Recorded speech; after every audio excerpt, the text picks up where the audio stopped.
निर्णय लिया कि अगर गरीब को घर नहीं मिला तो ऐसे ही सब लोग बीमारियों से मरते रहेंगे। इसलिए हम लोगों ने अपने दम पर अबुआ आवास योजना शुरू किया है, जिसका आवेदन आप दे रहे हैं। अब हर गरीब को और जो मुझे जानकारी है कि अबुआ आवास में इतना भीड़ हो गया, इतना आवेदन आ रहा है कि पता नहीं 8 लाख तो हमारे चिन्हित गरीब लोगों का पहले से किया गया था, लेकिन लगता है कि 8 लाख नहीं, उससे अधिक गरीब लोग को आवास की आवश्यकता है। मैं उन सभी गरीबों को आश्वस्त करना चाहता हूँ, चाहे 1 साल लगे, चाहे 2 साल लगे, चाहे 3 साल लगे, चाहे 4 साल लगे, चाहे 5 साल लगे, हर हाल में हम आपको आवाज देंगे और ऐसा आवाज देंगे कि जो केंद्र सरकार से बड़ी आवाज देंगे।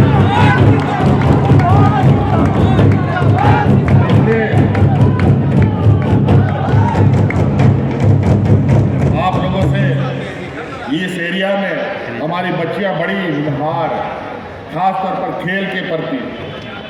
आप लोगों ने देखा कि अभी देश में पहली बार women's hockey, Asian women's hockey championship हमने रांची में कराया था। 10 दिन तक पूरे दुनिया के 8 देशों के खिलाड़ी हमारे झारखंड राज्य में थे और हॉकी का जो प्रदर्शन हुआ, ऐसा प्रदर्शन हॉकी इंडिया में कभी नहीं देखा गया।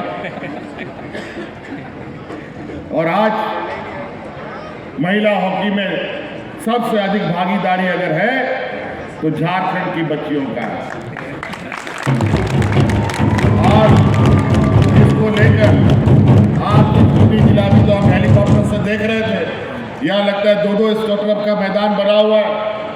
यहाँ लगभग खूंटी में, गुमला में, सिमडेगा में, सभी जिला में, प्रखंड स्तर में भी खेल मैदान, पंचायत स्तर में भी खेल मैदान, अब जिला स्तर में वर्ल्ड क्लास स्ट्रक्चर बना करके हमने आपको दिया है।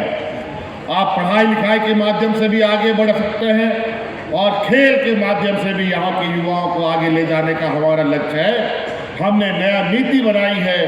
आप खिलाड़ियों को भी प्रोत्साहन राशि भी दिया जाएगा और आने वाला समय में नौकरियों में भी हिस्सेदारी खिलाड़ियों को देने का हमारा विचार है, ताकि हम उसको और मजबूती प्रदान कर सकें।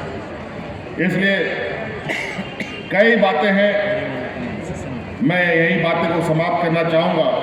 अभी कई उद्घाटन, शिलान्यास, परिसंपत्ति है। ये बगल में देखिए वो बस दिख रहा है, बहुत सारा यहाँ बोलेरो दिख रहा है, बहुत सारा टेम्पो दिख रहा है, ट्रैक्टर दिख रहा है। ये सब हमारा गांव जाएगा।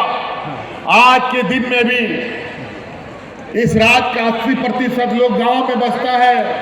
जब तक गांव मजबूत नहीं होगा, किसान मजबूत नहीं होगा, राज मजबूत नहीं होगा। आज इस नवजात राज्य को जो 2000 ईस्वी में जन्मा, 2000 ईस्वी में जब झारखंड का जन्म हुआ, ये नवजात बच्चा उस समय छोटा था, अब कुछ सालों के बाद 25 साल का हो जाएगा।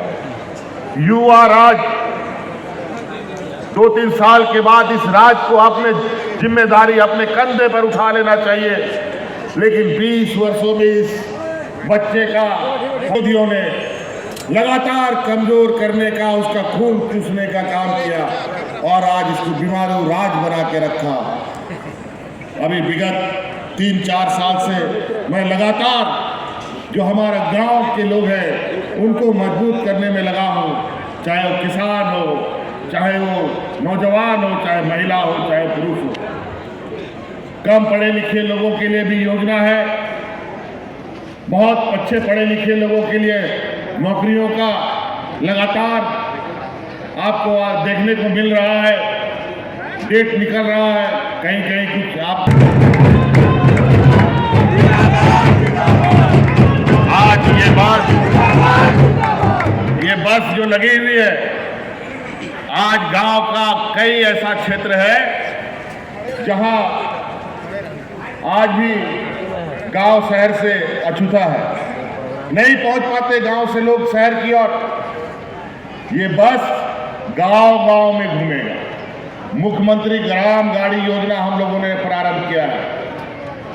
अब ये गांव से शहर में हमारे ग्रामीणों को लाएगा और इस बस के अंदर हमारा आंदोलनकारी, हमारा बूढ़ा बुजुर्ग, हमारी महिलाएं, हमारी छात्र छात्राएं मुफ्त सफर करेंगी।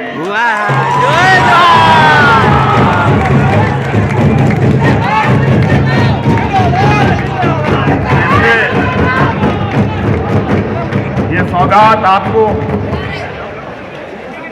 थोड़ा बहुत हाथ पैर आप लोगों को भी चलाना पड़ेगा।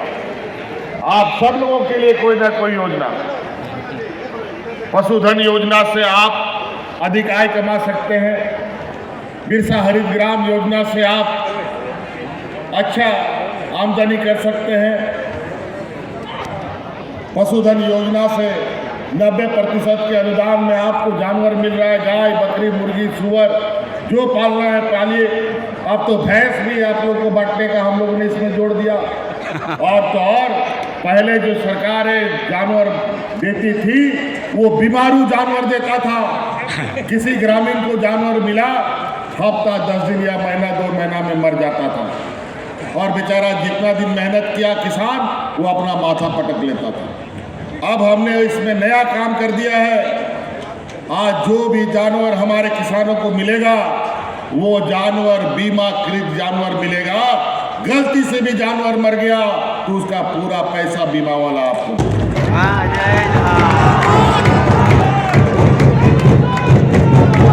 आप काम भी कीजिए।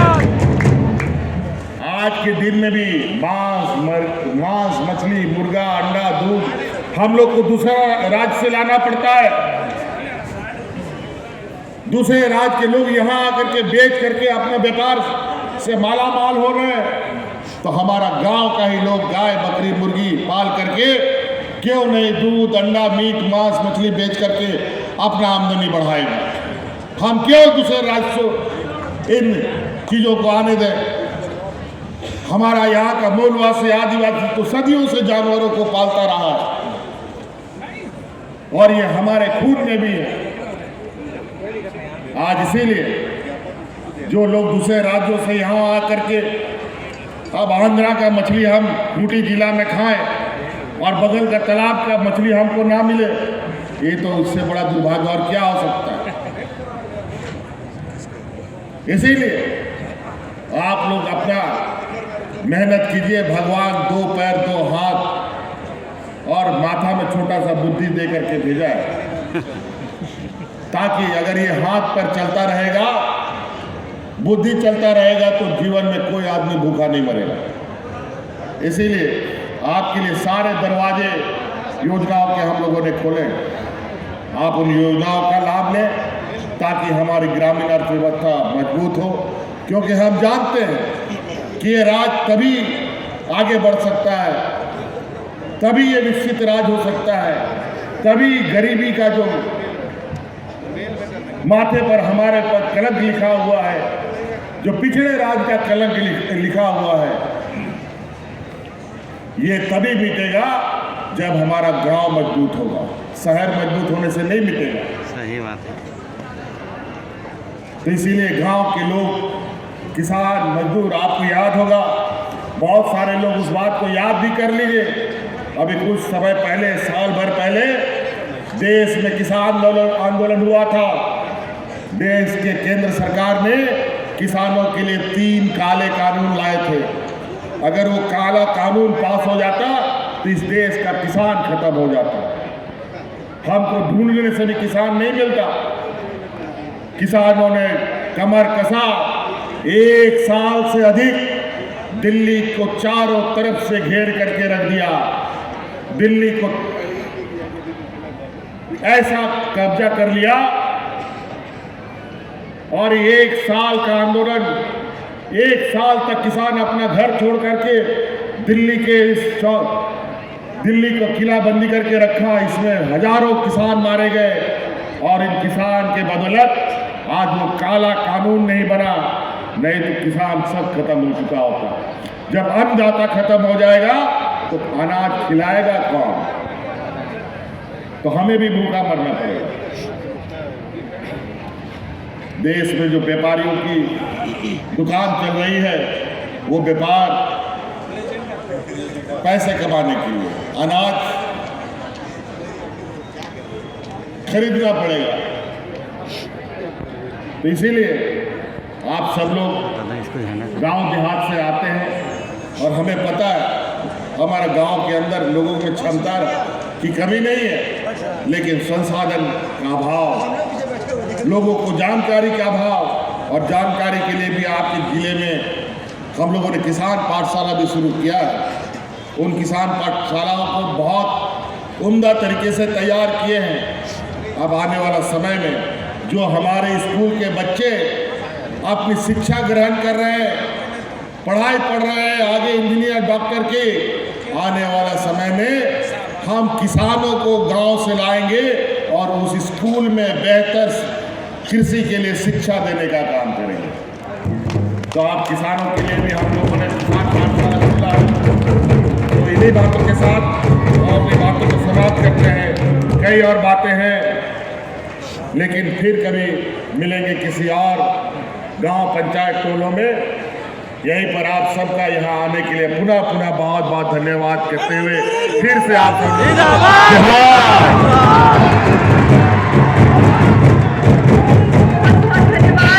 बहुत आभार माननीय मुख्यमंत्री महोदय का। एक बार पुनः जोरदार तालियों के साथ आभार व्यक्त कीजिए, अभिवादन कीजिए, धन्यवाद कीजिए आदरणीय माननीय मुख्यमंत्री महोदय का।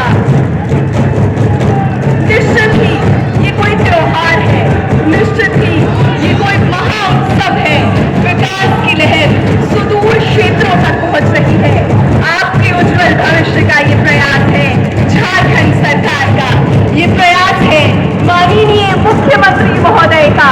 माननीय मुख्यमंत्री महोदय के संवेदनशील विचारों और प्रयासों का प्रतिफल है कि हर एक ग्राम विकास की ओर बढ़ रहा है और निश्चित ही योजनाओं की गठरी लेकर स्वयं सरकार